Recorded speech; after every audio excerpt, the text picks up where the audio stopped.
So for the code, I hope you're seeing my screen. Yeah, I can see. Okay, the encryptor service. So let me close all this so that you start from a clean slate.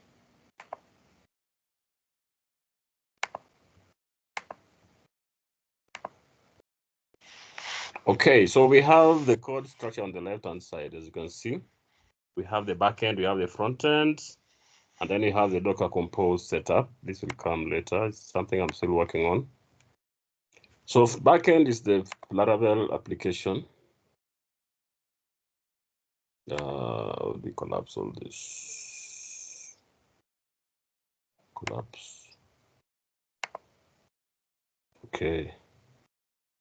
Good. So this is our Laravel app. So some of these settings, you can ignore them for now. These pipelines and the rest, still work in progress. So app is where most of the application resides. So as you can see, we have interfaces, we have jobs, we have listeners, we have logging. The logging, I don't know what it stores. Oh yeah, this is for customization of the logging formats. Mail for mailing, models, notifications, observers, providers, repositories, rules, scopes, services, traits. So basically, the application bootstraps from the app service provider. We have our API file, which is our api.php, that has all the routes in the application. So it's quite large. I don't know if there's a way we can split this into smaller manageable files. It's quite large. So we have the route groups. We have route groups that are public, that can be accessed by anyone without necessarily having been logged in. So this is this first one, the route group. These are endpoints that can be accessed without logging in. So you can see them. All these marital status, company listing, clearing the cache, optimization, blah, blah, blah, up to there. So these are public routes. Then this is in this group. Then we have the rate limited routes. I think, yeah, initially there was supposed to be a rate limiting here, which was disabled for some reason. So basically, even this set of routes is still the same as the first one. That is, they're all public. They don't require authentication. So like logging in, check login, forgot password, registration routes. So all these are basic routes. You don't expect people to submit authentication when using those routes. Yeah, so there's just one that I think we'll need to check on later. This one for payments. I think this one is not good to have it open like this. Yeah, but we'll look at it. Though it's for, I think it's mostly for incoming callbacks. But I think it's necessary that we have this under protection. And then we have the authenticated routes where we apply this middleware auth API. These are authenticated routes. All these down here are authenticated routes. So yeah, so all this you must access with a token, be able to get anything. Then there is the other routes that are expect an admin IP accessible, and they also require two-factor verification. So these are the routes, activity, all this, change user password. This can only be done by admins. Create branches, create banks, next of kins. Although banks, I think it's restricted by permission, so it's only Pendo admin staff that can do that, and so on. So you can browse through the routes and just see how everything looks like. So maybe let's quickly look at one implementation from start to finish. So registration, how it is structured, the way the whole thing sits.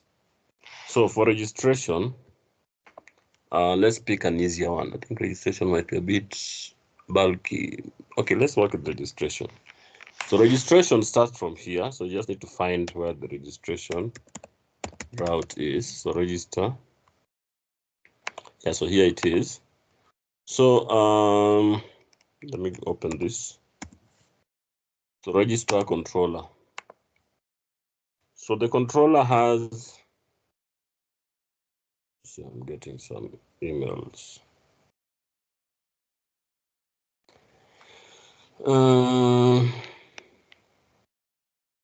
Okay, so we do our checks, the controller, mainly validation checks, and we do them by injecting request classes that contain the validations you want to apply.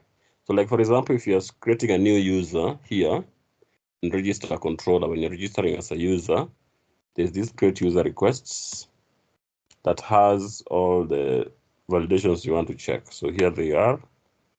It checks all this before it gives you access to proceed. Then we have the messages. You can customize messages if you want to.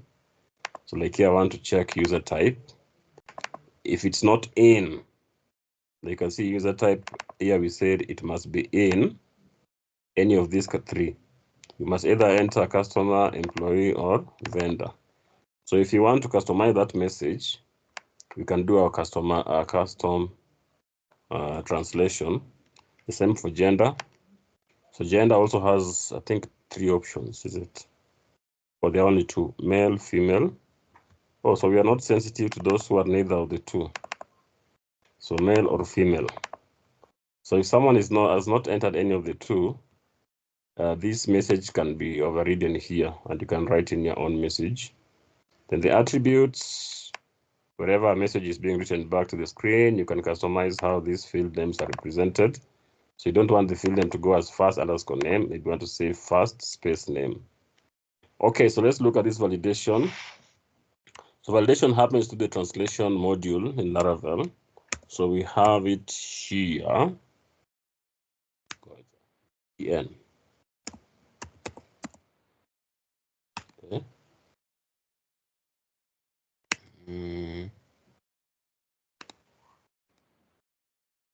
English. English is EN, right? EN, PHP.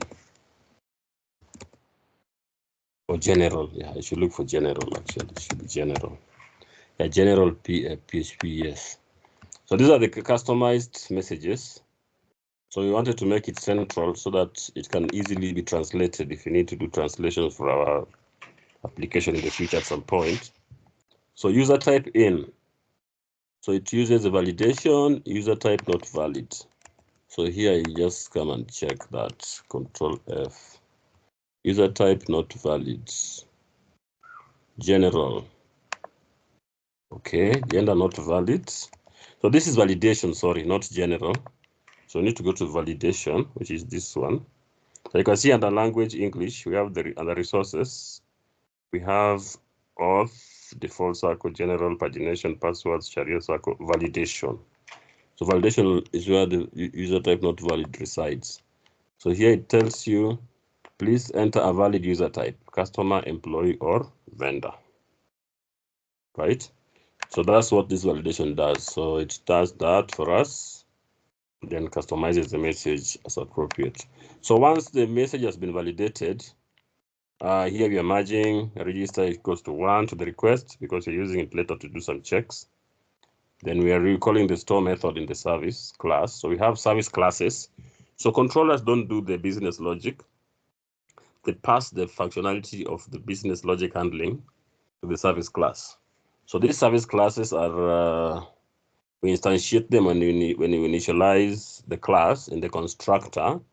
As you can do this service, so we're just calling this service, but you instantiate at the top here. So we define protected variable service, and then we inject that service in the constructor here, and then here we initialize it to point to the variable that we had. So this variable that we instantiated here contain this service that we are injecting here. So anytime in this class, I can call this service to refer to that service. So here we're calling that service, and then you're calling the store method of that service. And then we are unpacking requests to be an array.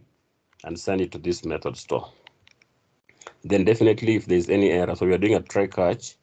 So in case of any exceptions, we can call the show catch error, which is a global method that can handle errors. So if you look at the show catch error, its work basically is just to catch the exception.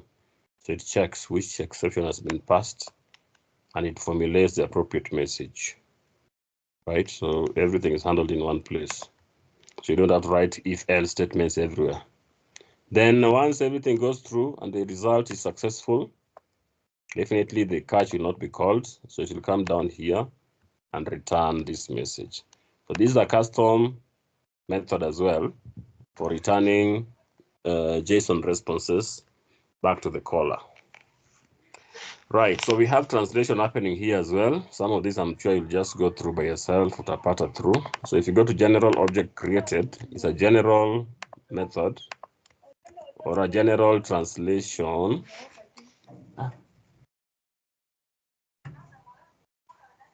A general translation.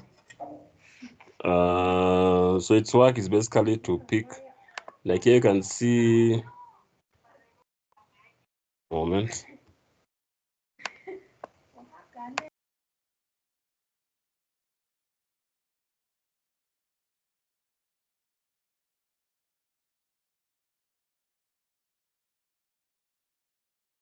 So object created is the how do you call this? We usually call it key value pair. So object created is a key, and then the message that we are using here is we pass an object type and then successfully created. So the aim of this is just to make it reusable, so you can reuse it over and over anytime you have a successfully created a message. So here we pass the object type to it. It will use that object type and add it to this successfully created. So in our case here, the object type you're passing here is general user type. So if you look for user type in the same file, you'll find it is a user type is user. So basically what this will do, it will formulate the message user successfully created. So that's what this does. And then it passes that and returns a 201, which is successfully created. And it passes the result, which is this one, the created object. Then the other items, I think, are optional. So if you open this show compound message, so it will get all the description here on what it expects. So status code is the first parameter. Message to display is the second parameter. Object, the data to be displayed back to the user is the third parameter. Data tag, if you want to override the data tag. If you don't want it to come as data. Remember in our API responses, normally it returns as data. So an example will be this. Okay, let me just share the whole screen so you can see. Share the whole screen. Yeah, so you can see in our API responses, we have this kind of a response. In all API responses, we never do custom responses for each and every. Such it has to be the same because the front end expects a similar format throughout. So you can override this data if you want to by overriding that data tag I showed you. Then the rest are all formulated by the same method that formulates the response. So inside the data, you'll have your response data that has been created, of course. You can see this one has been created as a new user successfully created. Yeah, so back to our code. Where is it? Login. Okay, then the error, whether it's an error message or not. So let's see the 0 or 1. Has data tag. Whether message has a data tag like this one here. Headers. If you want any headers to be added to the response, and then show message. Show message controls whether the message will show on the front end or not. So if you make it false, by default it's false.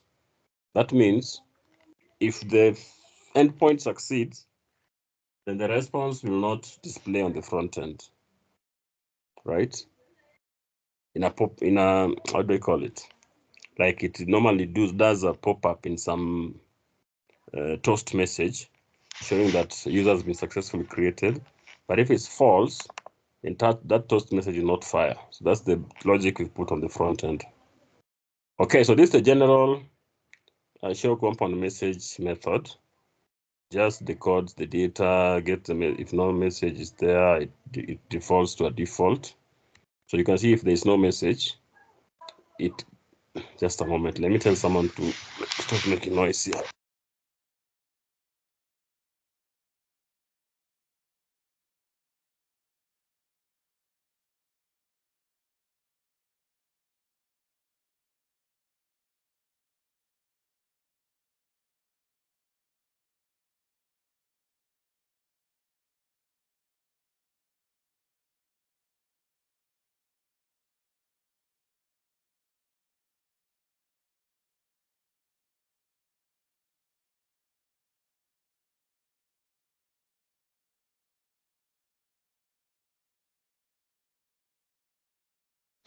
Okay, so you can go through it.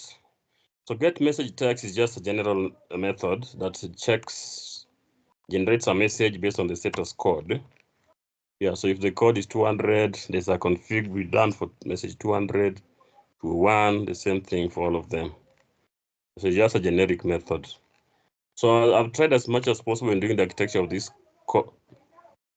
application to try and make everything as generic as possible.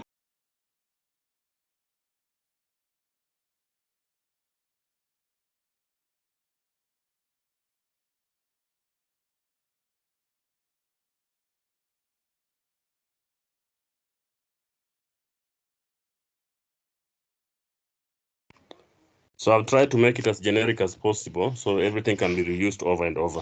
So once we go to this service store, let's look at it. So we are passing the entire request object as an array here.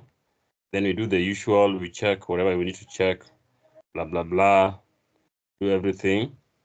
And then here we are calling our interface. So what I was telling you earlier when you talked during the interview, so here we're using the repository pattern. So whereby we have a service class that then calls a repository class. So any database operations are supposed to happen in the repository class. But then we are abstracting that repository class using interfaces. So we have an interface that defines how the repository or all the methods that the repository should have. This is defensive programming so that we don't end up injecting errors into application without knowing. So if you look at this, we are instantiating our repository using the interface class. So if you open the register repository interface, so this is the interface class. As you can see, it's basically, there's a base interface. That is the interface that's implemented by all other repository interfaces. So if you look at the base interface, so base interface requires that all interfaces must have, or all repository classes must have these 5 key functions. Get all for getting all records, get by ID for getting a single item, store for storing a record, update and delete. So that's what's inherited by this register repository interface. So by default, this will have the 5 methods just by virtue of it extending the base interface. So now if you look at the register repository,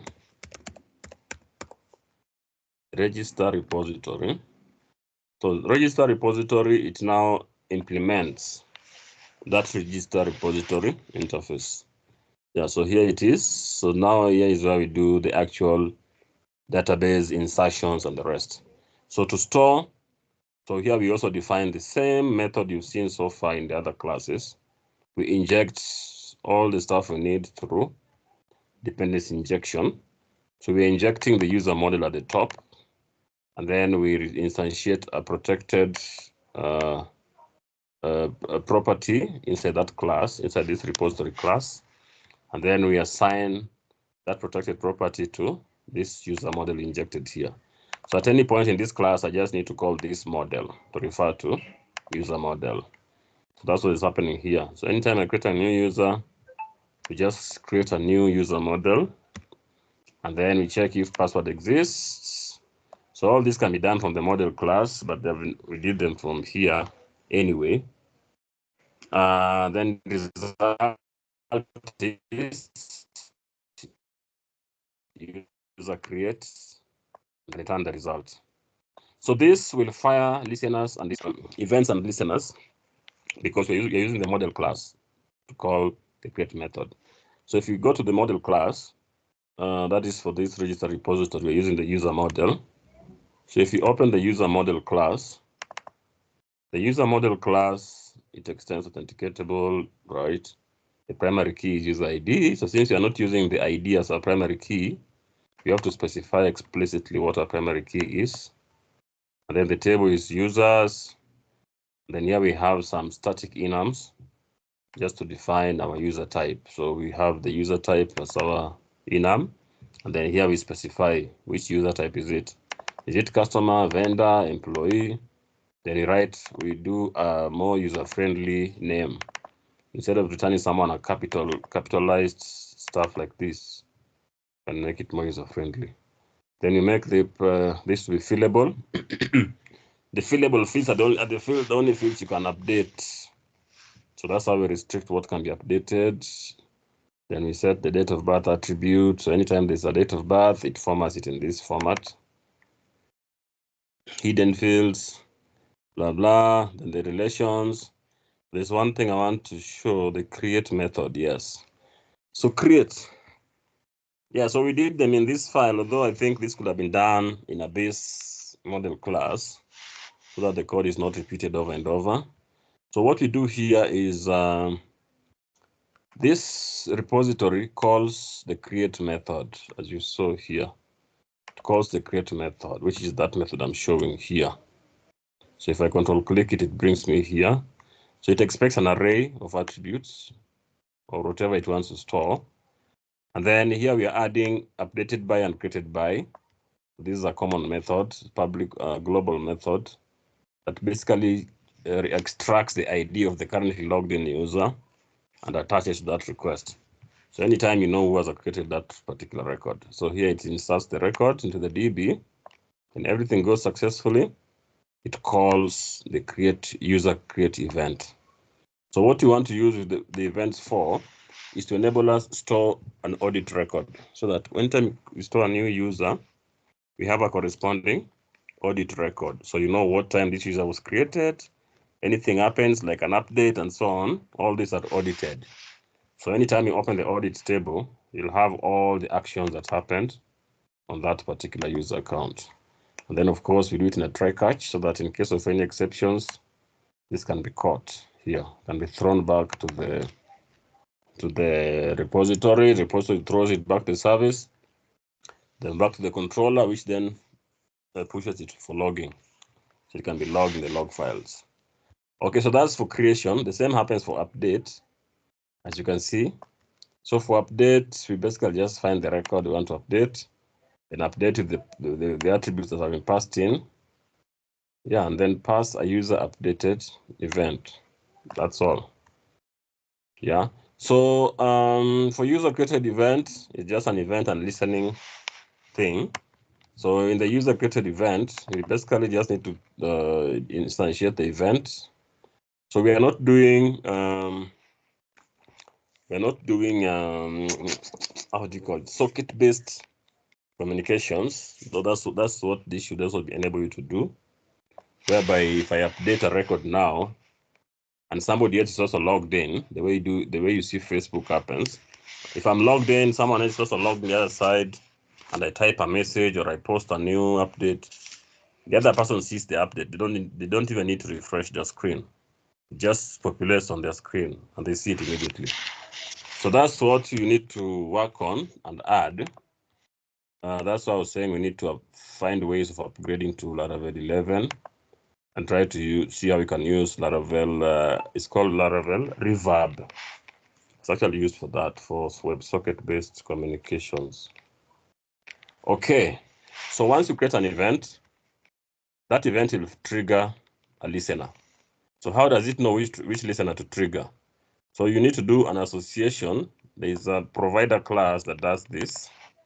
So provider, so we have event service provider.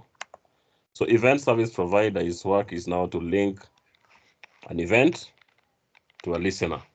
So anytime that event is triggered, it propagates that the call to a listener, which then can do whatever you want it to do, right? So whenever a new user is created, it fires off a user created event, as you saw here on this line. User created event is fired. When the user event is fired, it checks against the event service provider to see what should it fire when a user event created event is fired. So here, if you check this file, user created event, it only has one listener. As you can see, it's an array, which means you can have as many listeners as you want. You could have a listener for sending emails, another one for sending SMS, another one for maybe printing a statement at the same time and so on, or another one for doing something else, whatever you want. But for this one, just fires one. It has only one listener. So whenever the event is fired, the listener gets triggered. So you can copy, Control P. So user created listener. It expects a model to be provided from this event. So the event just instantiates the model or whatever it needs to pass across, and then it does it in the constructor. So once it instantiates in the constructor, it will be available to the listener. So the listener will listen to this user. So it will define its own private model. This is a local variable. Then it defines in the constructor, it wants this model to point to the user audit class, which is basically an audit class of the user table of the user model. Then in the handle event, now you need to listen to the event that was pushed by the event class. So it instantiated user. So from the event class, you can then access user, which is passed here as in the constructor of the class. Call event user. Then we say we want to create a new user audit with whatever is in user. So we just pass the event user, cast it to an array, and then push it to the model class, which is user audit, this one. And then, yeah, it saves the audit record, and you return the user. That's how the event listening and events and listener classes work. So it's the same pattern all across. If you go through all the different models and classes, you'll find the same format everywhere. So there's one thing I've not talked about on where is that service provider? Here it is. Associating repository class to its interface. So there's a service provider called app repository provider, this one. So I did it in this pattern so that we don't have to repeat this over and over and over. So what happened here is basically all our repository and the interface are stored in a particular directory format. So if you check like this one, there's finance account, finance financial year, finance loan application approval, finance loan, etc, etc, etc. If you go to another module, registration company, registration product category, registration user, etc, etc. Same for administration, same for general, same for messaging, access management, and auth. They all follow a similar format. So this format, as you can see, what it does now, it loops over all these. It loops over all, because this is an array. It loops over these. I think it's defined as models or something, right? Models, yes. It's an array defining where the models are stored. So here it loops over this array and then binds. So it binds a path called app interfaces, and it adds the model name and repository interface. And then it binds this to app repositories and then the same model name, but now it adds the word repository instead. So if you check app interfaces and app repositories, they have the same format in terms of the directory structure. So app interfaces and app repositories. App interfaces and app repositories.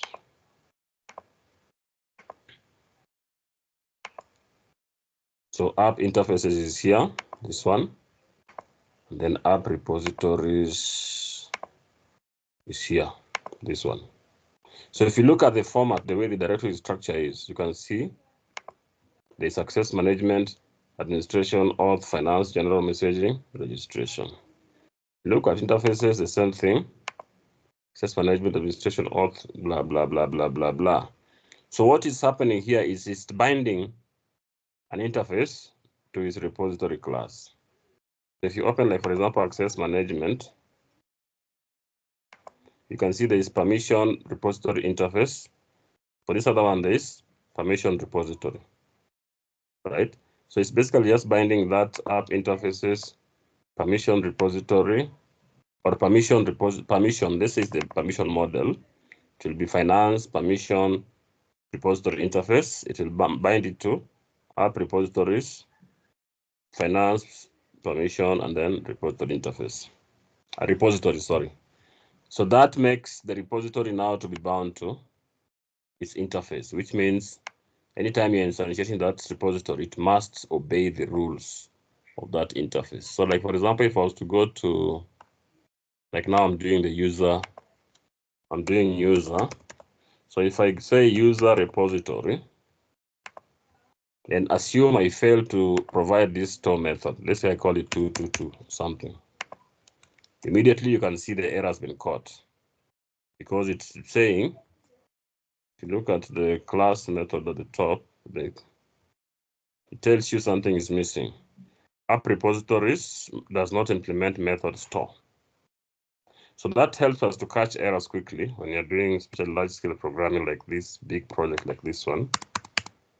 So when I just return it back, it's okay now because now it's obeying the repository interface rules. Yeah, so now it's good. Okay, so that's how we instantiate our repositories and repository interface.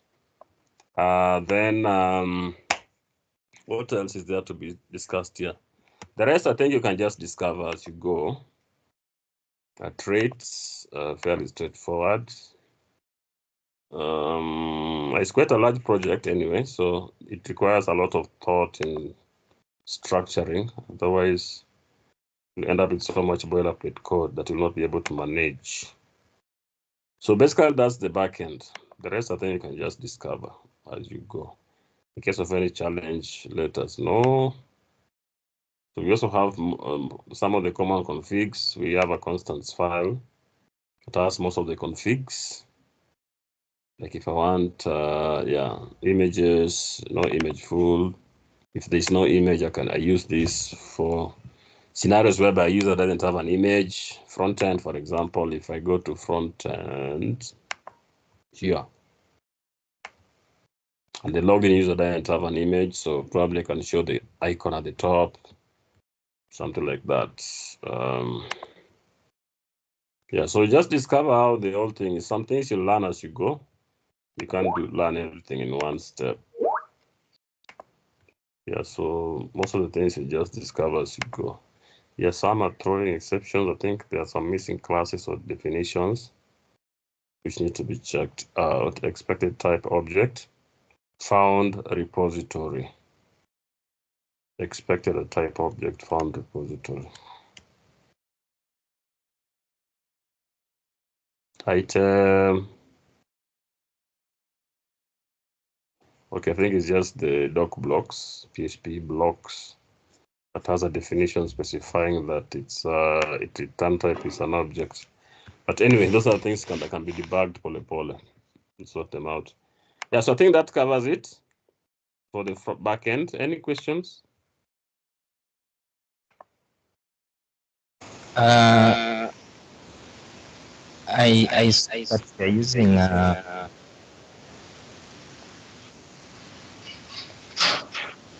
you can hear me? Yeah, I can hear you. Yeah, I'm saying I noticed from the code for access control, you are using this part is Laravel permission. Yeah, party, yeah. And then some places I think it's there are some customization. So maybe if you could also highlight that for me, so that because when I'm going to look at if I'm going to look at access control, probably this is yeah, that should be key. Yeah, one of the key things here. Okay, so let's look at maybe one. Which controller do we see? We can look at one of the controllers. Maybe let's go to our HTTP controllers. But the ones that require some permissions, like which one? Under V1. But let's go to any that requires permission. Let's say general. No, let's say finance. I think finance is where the majority of the culprit is, where they're. So here, we're using a middleware to basically restrict access to whoever is currently logged in. So the middleware is called check permission. So you can open it separately. Let me close up everything else except this. You can open the check permission middleware. So a middleware is just like a stopgap measure that you put in place so that before any request is accessed by anyone, certain conditions must be met. So this one is basically to check permissions. So of course, middlewares, you have to register them. You not do that, I think, in the kernel file, DTR here, somewhere. Yeah, you need to register them here. So our check permission middleware, where is it? We do it globally. I think it's under what? Check permission middleware. Yeah, here it is. So check permission, it points to this check permission class, which is this one. So its work is just to check if user can, based on the permission they provided, then proceed to the next request. Otherwise, return an error. You don't have permission. That's all it does. So this user can is a method that is custom. So its work basically is just to get the person who's currently logged in. This is a custom method as well to get the logged user. So if the user email is super administrator, it will always return true. So if you're logged in as super administrator, there's no restriction at all on any routes. But if you're not, it checks if you're an employee or a customer, and then it assigns an array to hold the user permissions. So if you're a customer, it plucks the permission name from your list of permissions. It gets all your permissions, and it only plucks the name of the permission. The same for if you're an employee, it plucks this from the employee. Funga mlango. Good boy. So here it plucks from the employee object, which is part of the user object that is returned. When you return a user, it comes with the employee. If it's an employee, if it's a customer, it comes with the customer object under it.